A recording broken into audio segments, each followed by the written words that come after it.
Tá bom.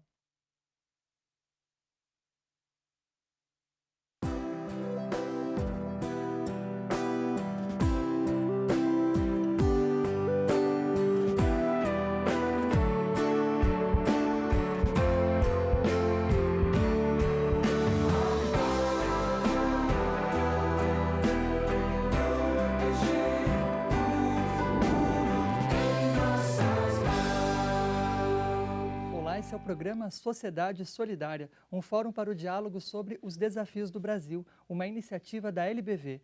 Na edição de hoje, nós falamos sobre a preservação da memória urbana.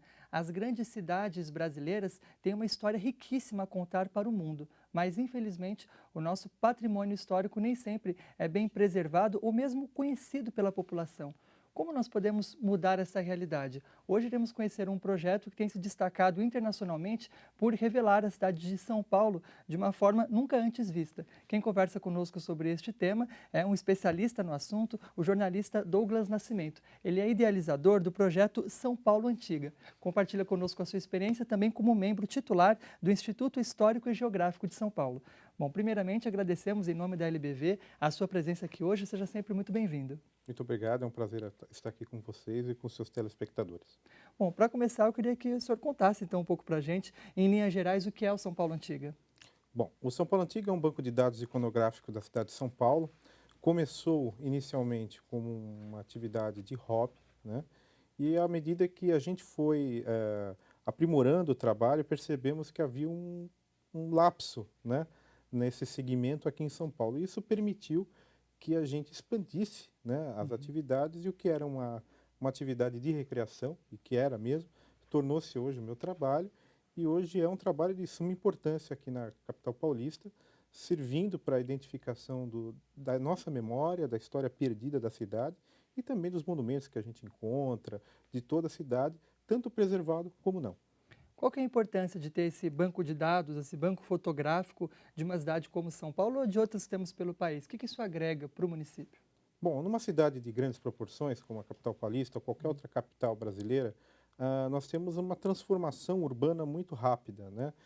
Isso se torna com que o acervo que nós temos em nosso poder fique cada vez mais valioso para a pesquisa histórica. Por quê? Muitas vezes você passa numa rua hoje e vê uma residência, e você passa 2 dias depois ou um mês depois, quando você volta ela já não está mais lá. Isso acontece por causa da especulação imobiliária, evidentemente, mas também pela própria evolução das cidades, né? Às vezes precisa abrir uma avenida nova para sair um fluxo de trânsito maior, precisa retificar um rio, então isso acaba influenciando na paisagem urbana. E é bom você fotografar ou manter arquivos antigos para que essas memórias não se percam com o tempo. É uma forma também de defender uma parte do patrimônio que às vezes está sob risco, ameaçado, e de repente, a partir de um trabalho como esse, as pessoas podem resgatar a sua importância, ter algum tipo de ação para revitalizá-lo. Sem dúvida. Nós já tivemos um caso aqui na capital paulista, de um hospital que foi no passado um seminário e que seria demolido. Nós estamos em 2015, isso foi em 2010. E ele só não foi abaixo justamente por causa de uma reportagem nossa. Nós entramos no lugar, havia-se o argumento que o lugar estava destruído, ele não estava tão destruído como se falaram, que é o Seminário da Penha, né? E acabou com isso, as imagens que nós produzimos foi usada num processo de tombamento e ele entrou em estudo de tombamento. Ainda não foi tombado, por incrível que pareça, 5 anos depois, mas o estudo já trava um pouco a facilidade para se demolir e se colocar abaixo um pouco da nossa história. A sociedade brasileira, de forma geral, ela reconhece os seus monumentos, dá valor? Qual é a sua visão, até pela experiência internacional que tem no assunto? Infelizmente, muito pouco. Em algumas cidades, nós vemos uma maior preocupação e ligação do cidadão com os seus monumentos. Porém, na capital paulista, que tivemos um fluxo imigratório muito grande, à medida que nós tivemos esse fluxo migratório, nós não tivemos uma adaptação do sistema de ensino. Hoje, nós temos um lapso, na verdade, no ensino. E as pessoas muitas vezes associam a patrimônio histórico, monumentos principalmente, o civismo, com o regime militar, por exemplo. E isso é uma versão equivocada. Existem monumentos que estão aí há muitos anos antes, né?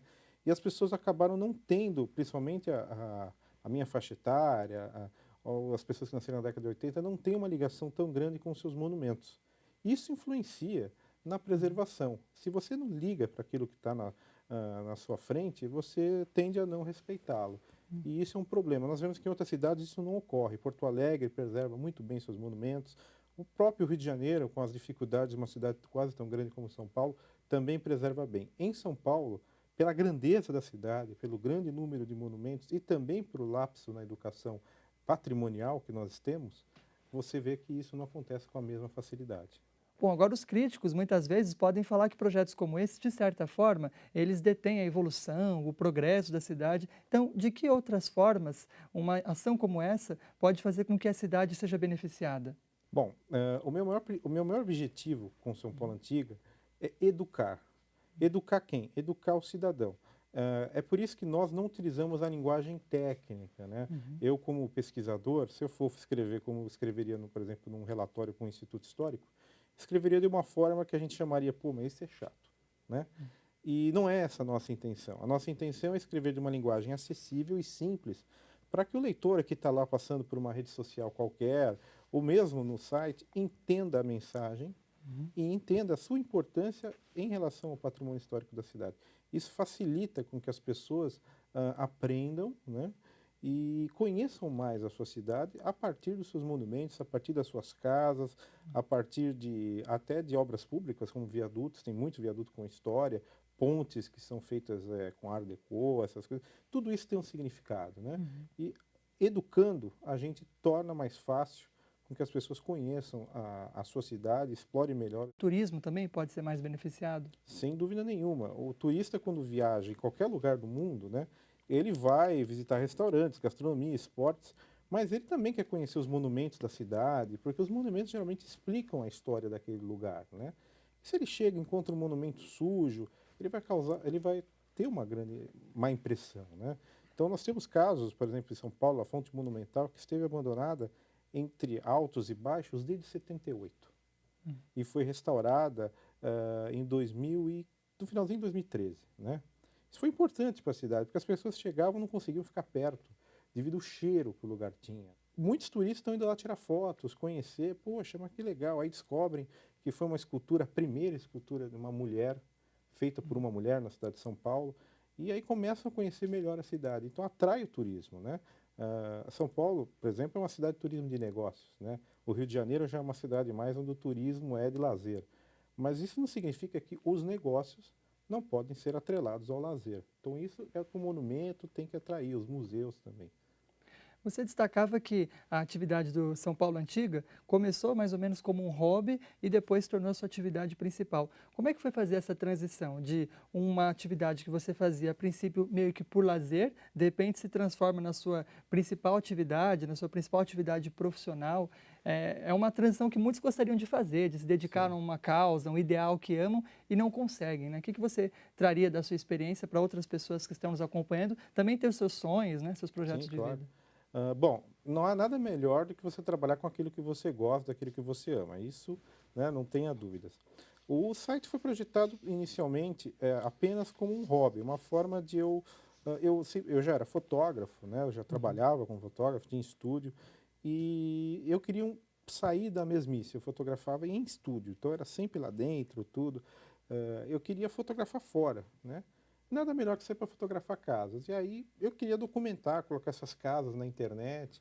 E comecei de uma forma despretensiosa e percebi que as pessoas perguntavam sobre as casas. Aí foi quando eu resolvi comprar o domínio, registrar tudo direitinho, abrir a franquia para que a gente pudesse, né, a partir daí, dar uma orientação.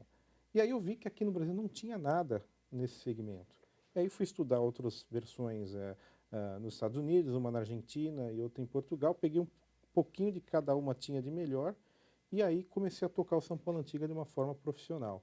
Mesmo assim, eu não esperava que crescesse tanto, mas acabou crescendo. E hoje nós somos a maior referência sobre história de São Paulo e também história até de outras cidades. E já temos até uma cidade no Rio e outra em Minas Gerais, dentro do site. Como a maior referência online. Isso é uma coisa que me satisfaz muito. Bom, e a causa principal está justamente na defesa desse patrimônio riquíssimo que nós temos no Brasil, que é a nossa história. A partir da experiência do projeto São Paulo Antiga, quais são as lições, os caminhos que podemos enxergar para que as nossas cidades possam ser cada vez mais valorizadas também no seu âmbito cultural e histórico? É sobre isso que a gente conversa no próximo bloco, quando continuamos o nosso bate-papo com o nosso convidado de hoje, o jornalista Douglas Nascimento. O programa Sociedade Solidária vai para um breve intervalo e já volta.